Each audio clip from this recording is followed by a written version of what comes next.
va dire que les 3 dernières années ont été difficiles. Tout d'abord la naissance de mes 2 filles, mais également notre hôpital. Mon mari et moi avons acheté un hôpital dans le Colorado et ça a été un vrai challenge de gérer une clinique, gérer la clientèle, gérer le staff. Ça a certainement joué un facteur dans ce qui s'est passé. Donc le 15 janvier 2019, j'étais à la piscine avec ma petite fille de 9 mois. Malheureusement, alors que je m'apprêtais à prendre ma douche, j'ai commencé à avoir une douleur dans la poitrine. Au départ, ce n'était pas grand-chose, et puis la douleur a commencé à s'accentuer. J'avais l'impression qu'on me passait sur le corps avec un camion. La douleur était absolument horrible. Après la douleur thoracique, j'ai commencé à développer des difficultés respiratoires. J'avais l'impression de faire une crise d'asthme. J'essayais de reprendre mon souffle, je n'y arrivais pas. J'essayais de parler, je n'y arrivais pas. J'ai commencé à avoir très mal dans la mâchoire, très mal dans les bras. Tout à coup, mes mains se sont crispées, comme des crampes, je n'arrivais pas à ouvrir mes mains. Et je me souviens avoir ouvert les yeux, regardé mes mains et mes mains étaient bleues. Je suis fille de cardiologue, donc je connais tous les signes d'une crise cardiaque et j'ai commencé à y penser en me disant j'ai tous les signes de la crise cardiaque. Mais en même temps, on se dit j'ai 33 ans, je suis en très bonne santé, mon cholestérol est normal, j'ai une tension relativement basse, je ne fume pas, je ne bois pas, je n'ai aucun facteur de risque, aucune histoire de maladie cardiaque dans ma famille. Donc qu'est-ce que je me suis dit? Non.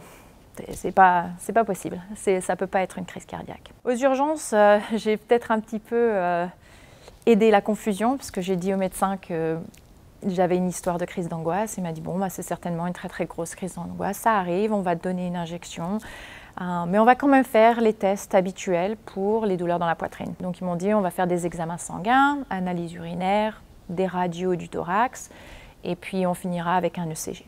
J'avais une tachycardie ventriculaire, qui est une arythmie qui peut arriver juste avant l'arrêt cardiaque. Et là, ça a été branle-bas le combat. Donc tout le monde d'abord était sous le choc. Ils me ont placé un cathéter, appelé une ambulance.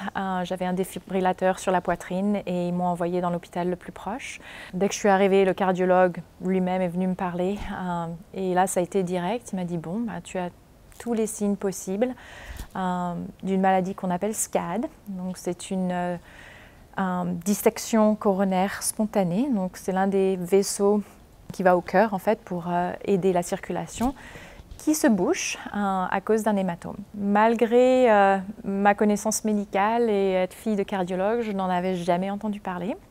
C'est une maladie rare. Ou tout au moins on pensait que cette maladie était rare, on s'aperçoit que c'est surtout sous-diagnostiqué. La raison pour laquelle c'est sous-diagnostiqué, c'est que les gens n'y pensent pas. Quand on voit une femme jeune, en pleine forme, sans aucun signe qui pourrait la prédisposer à une maladie cardiaque, personne n'y pense. SCAD est très particulier dans sa présentation. Il touche des femmes à peu près 95% du temps. C'est la cause numéro 1 des crises cardiaques chez la femme de moins de 50 ans.